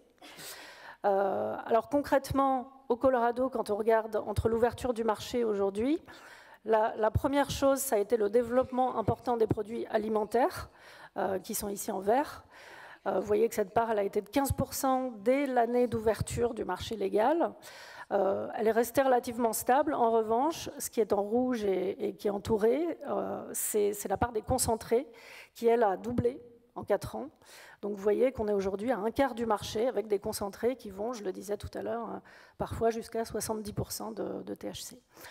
En termes de criminalité et de délinquance, une résilience du marché noir, réorganisation des cartels, alors ça vaut surtout pour les États-Unis, parce qu'en Uruguay, je ne crois pas qu'on ait encore de données. Il y a eu de nouveaux types de délinquance dans les premiers mois, en tout cas au Colorado, et un marché de la sécurité privée qui s'est beaucoup développé avec l'idée qu'il y avait des liquidités qui étaient stockées dans ces magasins et les lieux de production de cannabis, puisque l'interdit fédéral porte aussi sur l'interdit bancaire. Donc ces commerces du cannabis ne peuvent pas avoir un compte en banque, par exemple, à part en passant par des établissements locaux de crédit. Donc voilà, une criminalité assez spécifique à cette situation un peu particulière sur le plan juridique. Sur la sécurité routière, on l'a déjà dit, une bataille de chiffres avec des résultats assez contradictoires selon les études. Et puis un enjeu démocratique, si on peut dire, d'égalité, en tout cas lié au prix, puisque de fait, la légalisation jusqu'à maintenant a peu profité, entre guillemets, aux communautés ethniques les plus ethniques et sociales défavorisées aux États-Unis, à la fois pour l'accès au marché, pour obtenir une licence et pour être opérateur soi-même, mais aussi du côté des usagers qui, finalement, pour une grande majorité, restent sur le marché noir. Pour conclure, 5 points. D'abord, il y a quand même un changement de nature des défis qui sont posés par la légalisation. C'est devenu un enjeu financier et industriel avec l'entrée en scène du Canada, peut-être presque plus que politique et diplomatique. Bon, ça, je l'ai mis sous forme de question, mais en tout cas, quand on voit la capitalisation boursière des entreprises canadiennes et la vitesse à laquelle ce marché se développe en rayonnant jusqu'en Europe, en particulier en Allemagne, qui est un gros importateur de cannabis médical en provenance du Canada, la question se pose. La deuxième, c'est évidemment sur les conditions pratiques de cette régulation. Aux États-Unis, pour le moment, ça a été plus un slogan qu'une réalité, la régulation.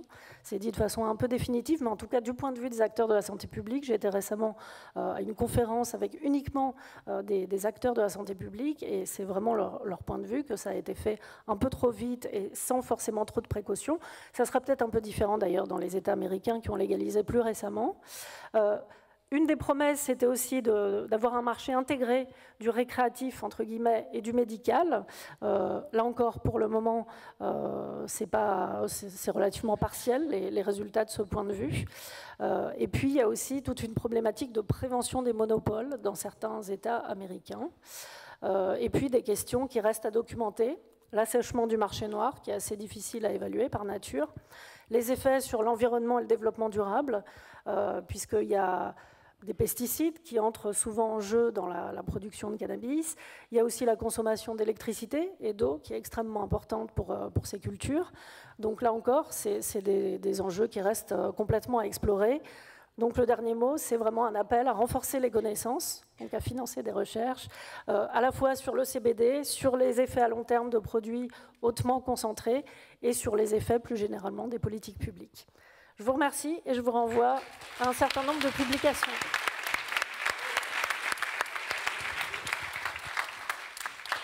Merci beaucoup Ivana pour cette très belle présentation, qui fait suite à celle d'hier, qui était excellente aussi. Moi je voudrais vous féliciter, Ivana, pas seulement Ivana, l'OFDT et l'INHES, l'Institut national des hautes études sécurité et justice, parce que vous avez pris l'initiative très tôt, vous qui êtes là pour surveiller ce qui se passe en France, hein. Vous avez pris l'initiative très tôt d'aller là-bas, d'aller en mission, dans l'État de Washington, maintenant au Canada, pour voir ce qui se passe et pour nous rendre, et pour avoir une analyse critique. Parce que vous n'avez pas fait juste un travail de médiatique, non, vous avez travaillé en profondeur et donné une analyse. C'est assez exceptionnel, quoi, d'avoir une belle analyse critique de ce qui se passe. Donc je vous invite à voir Canalex, qui est quand même cette première étude qui est accessible sur Internet, Canalex, et vous avez vraiment tout le détail de l'étude. Et puis ce que tu as écrit dans SWAPS aussi, notamment dans le dernier numéro sur le sommet San Francisco, là, sur les travailleurs de santé, qui sont extrêmement réticents. Ils se disent, mais qu'est-ce qui se passe? Et qui s'inquiètent. Et dans le papier, on voit combien les gens ils regrettent finalement ce qui se passe, ils sont dépassés, ils ne s'y attendaient pas, ils n'ont pas préparé. Et donc, voilà. La parole va être maintenant à la salle. Et Miguel, si tu veux...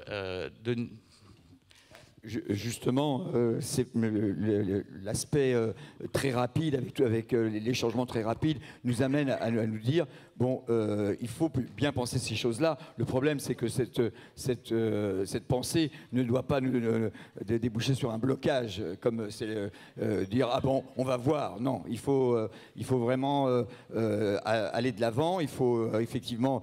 ce qui est bien effectivement avec le travail de l'OFDT, et avoir de plus en plus de bases scientifiques, il faut ouvrir le débat en France. Le débat, comme je crois que je l'ai dit hier, n'est pas possible réellement, puisque présenter les jours sous un jour favorable les drogues est interdit. Donc déjà rien que ça c'est bloquant. Hein, et en plus, ça empêche les chercheurs également de continuer, par exemple sur le cannabis médical. On parle beaucoup de l'énorme pourcentage des Français qui sont pour le cannabis médical, mais l'aventure malheureuse du cannabidol reste toujours... donc c'était un spray de CBD, qui était donc conseillé pour la sclérose en plaques et d'autres maladies rhumatisantes invalidantes. Eh bien, il a fallu que le laboratoire catalan porte plainte à Strasbourg pour que la France soit obligée d'une commercialisation qui n'est toujours pas actuelle, parce que, justement, il y aurait soi-disant des problèmes de prix avec l'assurance maladie, etc. Donc on voit bien que même sur le cannabis médical, alors qu'il y a un large consensus donc, dans la population française pour appuyer ça, parce qu'il y a des appels et des livres d'ailleurs absolument dramatiques de personnes ou d'entourage de personnes qui n'étaient pas du tout des usagers de drogue, qui sont venus au cannabis par le soin. Eh bien, tous ces livres, ces témoignages témoignages, effectivement, on fait mouche, mais n'empêche que ça ne bouge pas non plus. C'est-à-dire que malgré que les hommes politiques ont là un large appui dans la population française, on voit que ça ne bouge pas. Et également, je voulais juste te dire par rapport à ce que tu avais dit tout à l'heure sur la loi de 70, mais c'est vrai qu'il ne faut pas oublier le poids des États-Unis qui, à cette époque, Nixon, effectivement, a tapé sur le poing sur la table et a, on peut dire, forcé tous ses alliés à adopter cette loi de 70. Alors c'est vrai que le nouveau souffle semble venir des USA, et ça c'est une bonne chose. Et en ce qui concerne l'ONU, je suis allé à Vienne il y a 2 ans, à l'ONU-DC, et j'étais très surpris en parlant lors du déjeuner avec des fonctionnaires du bras armé. Hein. L'ONU-DC, c'est l'Office des Nations Unies contre la drogue et le crime, et donc normalement vraiment le bras armé de la répression mondiale contre les drogues. D'abord, il y a une empathie pour les usagers de drogue manifeste, qui a beaucoup changé. La réduction des risques a fait son chemin aussi dans cette agence. Et donc ça, c'est une très bonne chose. Il y a également des avancées qui sont faites. Alors l'UNGAS 2016, c'est vrai qu'elle a déçu beaucoup, elle nous a déçu beaucoup. On attendait beaucoup trop, je crois. Mais par contre, il faut quand même savoir que c'était l'UNGAS 2019 qui était prévue, en fait. Et elle a été faite en 2016 parce qu'il y a 45 pays qui ont demandé d'avancer cette réunion, notamment les pays d'Amérique latine. Donc il y a quand même des choses qui bougent, et bon, on espère que ça va effectivement évoluer petit à petit. Et il y a également des choses comme la Global Commission on Drugs, donc la commission mondiale sur les drogues, qui comprend des éminentes personnalités du monde politique. Malheureusement, cette commission fait des constats tout à fait clairs et évidents sur la nocivité de la prohibition. Le problème, c'est qu'elle ne rassemble que des anciens ministres, anciens présidents, anciens... Mais c'est déjà ça, absolument. Et je salue leur travail. Hein. Oui, absolument. Rue Dreyfus.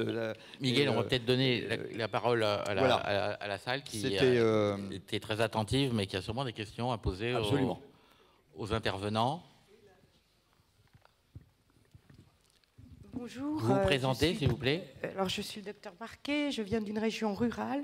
Je suis confrontée à l'augmentation des suppressions de permis par le dosage non quantitatif mais qualitatif du cannabis. Donc je voulais avoir l'expérience des pays qui ont légalisé et aussi votre avis sur ce problème, puisque ça renvoie un peu aux gilets jaunes. C'est que moi, mes patients ne peuvent plus aller travailler. Et ce sont des consommateurs de nos âges qui ont une consommation depuis longtemps. Voilà, donc je vais savoir comment l'Uruguay, le Colorado avaient, par rapport à la législation, la prévention... Milton, Andrew, vous voulez répondre à cette question ?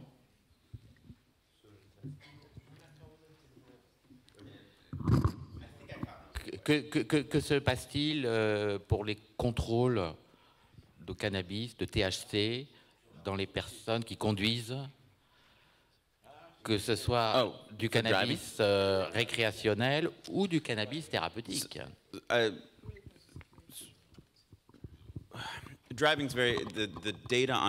Les données sur la conduite sont assez floues pour différentes raisons. Le plus difficile, c'est qu'on a utilisé on a essayé d'utiliser ce levier auprès des officiers de police pour qu'ils verbalisent davantage. Alors, du coup, les chiffres ont tendance donc à être plus élevés parce que les policiers ont été formés et font davantage de tests plutôt dans ce sens-là. Alors, est-ce que c'est parce que il y a donc un biais d'observation? C'est possible, mais là encore, on voit, il semblerait qu'il y ait quand même plus de gens qui soient positifs au cannabis dans les accidents de la route qu'avant. Néanmoins, il y a des études aussi plus larges pour savoir sur savoir si le nombre d'accidents a augmenté après la légalisation. Non, au global, le nombre d'accidents n'a pas augmenté. Donc la sécurité au global sur la route n'a pas augmenté. On arrive à une augmentation qui est à peine significative au plan statistique, voire même pas significative au plan statistique. Pour ceux d'entre vous qui ne le savaient pas, c'est quelque chose de très compliqué de réussir à savoir si quelqu'un conduit tout en étant sous l'influence du cannabis. Et vous savez que le THC et le fait d'être intoxiqué, ce sont deux choses différentes, le dosage de la substance et l'intoxication. Au Colorado, notre système est le suivant. Si vous avez 5 nanogrammes de THC dans le sang, plus vous avez eu une infraction du code de la route, vous pouvez être poursuivi. Mais c'est vrai qu'il faut que les deux, il faut que vous ayez les deux critères qui soient remplis en même temps. Vous pouvez ne pas avoir fumé depuis plusieurs jours et avoir toujours 5 nanogrammes dans le sang aussi. Donc tout ça est très compliqué en tant que législation. Contrairement à l'alcool, on ne condamne que la présence du THC, comme il vient de le dire, Andrew. On peut avoir une présence depuis 48, 3 jours ou 4 jours. Et donc, on conduit avec cette présence du cannabis dans le corps, mais absolument pas sous ses effets. Hein. Mais on revient encore toujours à la même chose, c'est qu'on est dans une situation de produit illégal. Donc, il suffit de déceler sa présence pour être sanctionné, ce qui est complètement aberrant. Hein. Et en Uruguay, Jean-Pierre. Et en Uruguay, comment sont les choses? Donc, une précision sur le cannabis au volant. Il y a 2 choses. Concernant la conduite sous ce qui est condamné comme infraction au code de la route, c'est la conduite sous l'emprise du cannabis.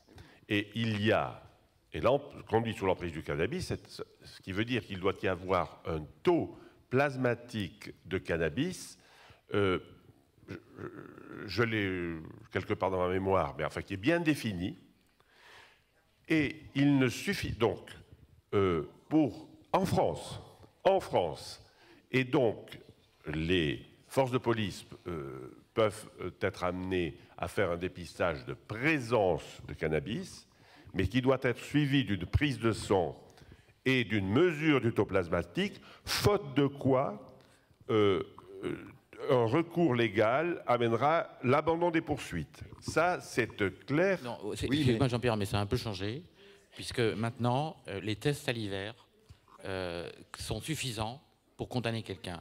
Et il n'y a pas besoin de faire de confirmation plasmatique, sauf si la personne le demande, et ce sera à ses propres frais. Et comme généralement elle a consommé, elle ne le demande pas. Donc c'est complètement changé depuis même à peine un an. Et donc c'est beaucoup plus répressif. D'avocats s'en chargent et font abandonner les poursuites. Oui, mais c'est pour ça qu'on conseille à tous les usagers de réclamer et d'exiger un test sanguin. D'abord parce que le temps qu'on aille à l'hôpital, ça va faire gagner du temps. Et ensuite, parce que justement, avec la présence, avec vraiment un test sanguin, là on aura des vrais résultats. Mais quand même, je voudrais juste souligner que contrairement à l'alcool, où vous avez une tolérance pour la conduite, pour le THC, elle n'existe pas. Hein. Et si vous voulez, je crois que la différence aussi entre la France et les États-Unis, c'est qu'aux États-Unis, il n'y a pas de contrôle systématique comme ça au bord de la route, on arrête les voitures pour tester les gens. Aux États-Unis, ce n'est pas forcément un accident, c'est ce qu'a dit Andrew. On forme les officiers à repérer les gens qui ont une conduite un peu bizarre, ils conduisent pas bien. Là, on les arrête et là, on va contrôler, on va voir s'ils ont de l'alcool ou s'ils ont du cannabis. Et en France, c'est beaucoup plus compliqué, hein, parce qu'on arrête des gens systématiquement sur la route, quoi qu'ils aient fait. Donc c'est une vraie différence. J'ai rencontré un médecin du VIH, d'ailleurs, à Seattle, qui lui-même était sous cannabis thérapeutique. Et il était sidéré des questions que je lui posais. Il dit, mais moi, je conduis, ça ne me pose aucun problème. Je suis sous cannabis, je prends mes doses tous les jours. Et c'est vrai que là, j'ai pris conscience que, moi je suis dermatologue, je ne suis pas addictologue, hein, j'ai pris conscience que quand on avait vraisemblablement une concentration de cannabis fixe dans le sang, eh bien, il n'y avait pas ces effets qu'il y a quand on a des prises discontinues, parce qu'on a un contrôle. Bernard Roch peut-être pourra nous donner une précision là-dessus. Mais, et du coup, il m'a dit, mais attends, moi je ne risque rien, parce que la police ne m'arrêtera que si je fais des conneries sur la route. On n'a pas de contrôle systématique. Donc oui, enfin, tout ça, c'est des problèmes très pratiques, très concrets, sur lesquels il faudrait réfléchir si on veut changer notre modèle. Et là, on ne le change pas, mais on fait chier les gens, quelquefois pour rien, et d'une manière qui n'est pas raisonnable. Donc, voilà, c'est aussi pour ça qu'il faut un peu ouvrir les choses et essayer d'être pragmatique et de changer un petit peu de paradigme. Une autre question? Là-bas. Mademoiselle. Madame, il faut dire madame maintenant. Bonjour, j'aurais voulu savoir... Vous présentez? Fiona, je viens d'Île-de-France, je suis ancienne infirmière et je travaille dans l'éducation des professionnels de santé à prescrire du cannabis. J'avais deux questions. Premièrement, en Uruguay, est-ce que les produits qui sont vendus en pharmacie sont considérés comme des produits OTC ou est-ce qu'il y a forcément besoin d'une prescription médicale? Et ma deuxième question, c'était le statut des produits cannabis de synthèse, autant au Canada qu'aux États-Unis qu'en Uruguay, vu qu'on sait leur dangerosité. Quel était leur statut au niveau de la loi? Merci. Miguel? Milton? Non. Bon, en premier lieu, je souhaiterais répondre à la question en Uruguay. Les contrôles pour l'alcool et le cannabis sur la route sont permanents et aléatoires. Et la tolérance à l'alcool est 0. Et dans le cas du cannabis, aussi c'est 0. Mais quand il existe le doute, sur demande de l'usager, on lui prend son permis de conduire et il peut cependant faire un contrôle sanguin pour déterminer les niveaux plasmatiques de cannabis. Aussi, il existe un protocole, et il faut également en tenir compte, depuis le point de vue du milieu du travail. Parce que aussi, il y a un risque de travailler sous les effets de l'alcool, mais aussi sous les effets du cannabis. Il existe un protocole alors qu'il avait été réalisé au niveau de la santé et en association avec les syndicats, de manière, enfin, c'est long à expliquer, mais il y a des contrôles sur demande et avec l'acceptation de la partie syndicale. Et dans le cas de dépister des problèmes sérieux, on fait une dérivation vers un traitement. C'est compliqué, mais ça existe dans les contrôles. Dans le cas du cannabis pharmaceutique, on ne peut pas présenter une ordonnance pour l'avoir. Il ne faut simplement manifester l'usager de cannabis qui est enregistré dans les bureaux de la Poste et il intègre une liste d'usagers qui ont droit au retrait de 10 grammes et jusqu'à 40 grammes par semaine pour la consommation récréative de loisirs. Actuellement, on débat un système national pour le cannabis thérapeutique, mais qui suit d'autres logiques.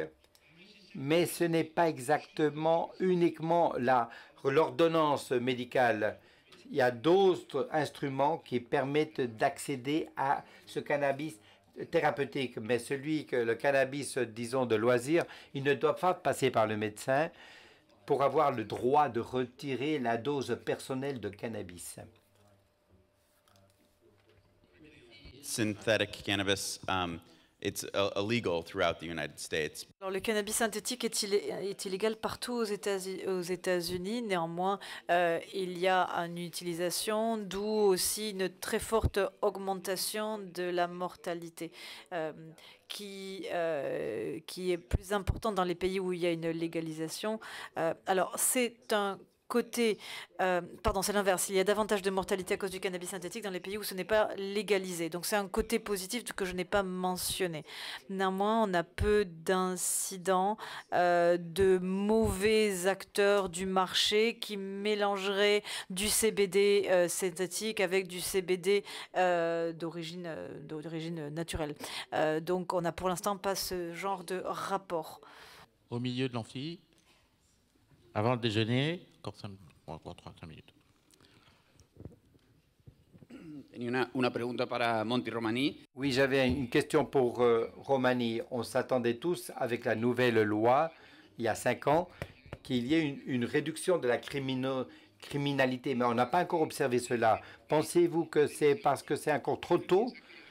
Vous croyez que peut-être d'autres facteurs dans les zones du Nord ou d'autres facteurs indépendants peuvent influencer qu'il n'y ait pas de réduction de la criminalité malgré la réduction donc, de cet aspect-là? Je crois que l'augmentation de la criminalité en Uruguay n'est pas directement associée au trafic de drogue avec la marijuana. Nous n'avons pas d'éléments pour identifier comme tel cela. C'est vrai, cependant, que avec les ventes que nous avons eu une influence sur le marché du cannabis et sur les organisations qui faisaient du trafic. Le problème, c'est que les organisations criminelles ont une grande capacité de transformer leurs négoces. Elles ne sont jamais spécialisées sur un seul sujet. Et je crois que la criminalité en Uruguay, de même qu'en Amérique latine, il y a une partie qui est associée au trafic de drogue, mais il y a aussi une autre logique. Ils ont d'autres logiques d'affaires. Cela ne veut pas dire que l'avancée de la réglementation aura une influence, et c'est possible, et même négativement. Certains le disent ainsi, mais moi je ne suis pas de cet avis. Je crois que prendre ou occuper ce marché est positif pour l'État et la santé publique.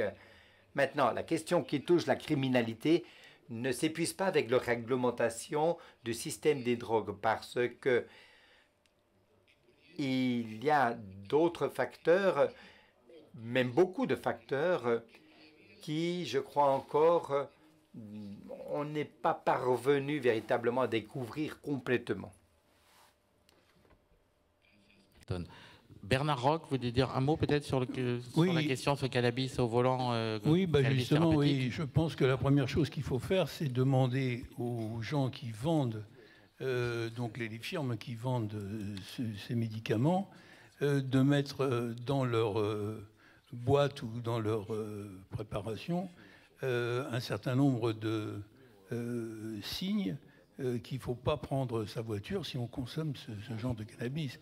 C'est exactement comme pour n'importe quel médicament. En général, il y a une... je ne sais plus comment ça s'appelle, ça, le petit truc qu'on met à l'intérieur, là, mais qui donne des conseils à des gens qui veulent prendre un véhicule, de façon à ce qu'effectivement, ils ne soient pas sous l'effet, souvent très défectueux, vis-à-vis de la conduite automobile, mais pas seulement la conduite automobile. Donc ça, c'est une première remarque. En ce qui concerne votre remarque concernant les quantités dosées par des méthodes différentes, alors le test à la salive, il enrichit un monsieur que je connais bien, mais qui prétend que son test est très fiable, et j'en doute. Mais c'est pour ça que je recommande effectivement que si jamais on est pris par ce test, de passer tout de suite à un contrôle sanguin. Ça me paraît absolument important et essentiel même.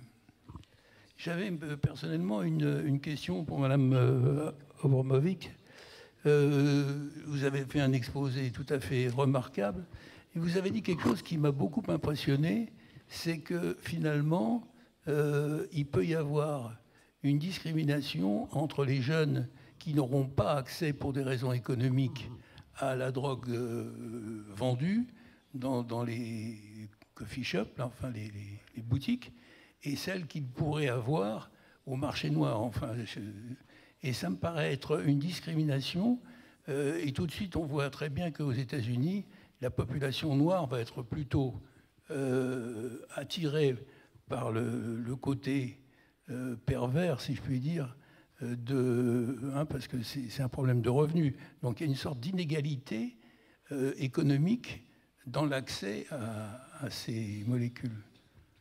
Oui, effectivement, c'est un des effets contre-productifs, mais qui ne concerne pas seulement les jeunes, qui concerne l'ensemble des consommateurs. Bien sûr.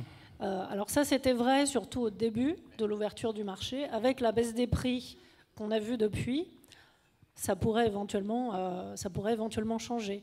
Et puis l'autre élément de discrimination sociale et raciale aux États-Unis, c'est l'accès au marché pour les opérateurs, qui pour l'instant, alors justement en Californie, il y a eu des programmes pour promouvoir l'équité sociale et pour favoriser l'accès de certaines communautés à la prise de ce marché, si on peut dire.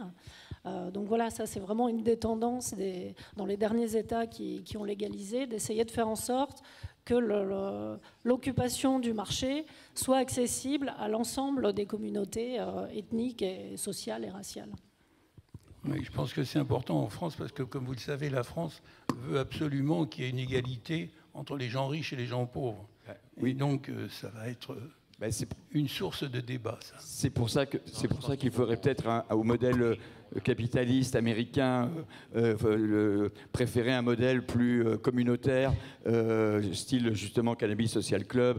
On a vu en Catalogne, par exemple, il y en a plus de 800. Enfin, je veux dire, c'est des choses qui peuvent se faire. Et en tout cas, les organisations pro-cannabis françaises sont vraiment sur le système Cannabis Social Club plutôt que sur un système à l'américaine, dans lequel d'ailleurs je m'interroge aussi sur la réduction des risques.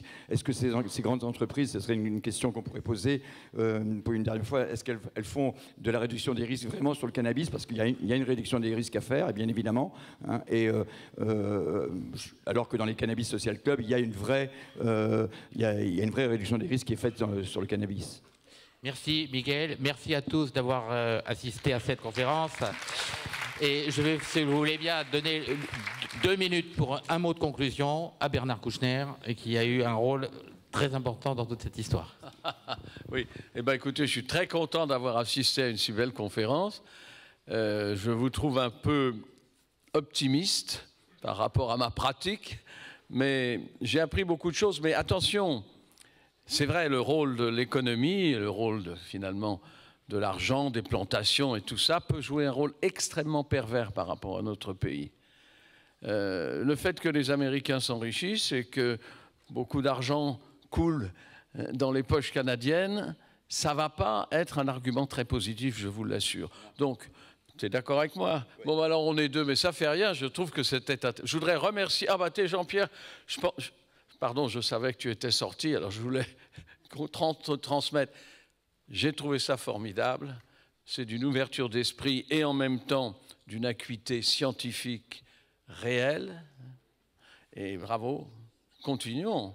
Ce n'est pas la peine de le faire tous les 2 ans. Tu peux le faire annuellement. Merci.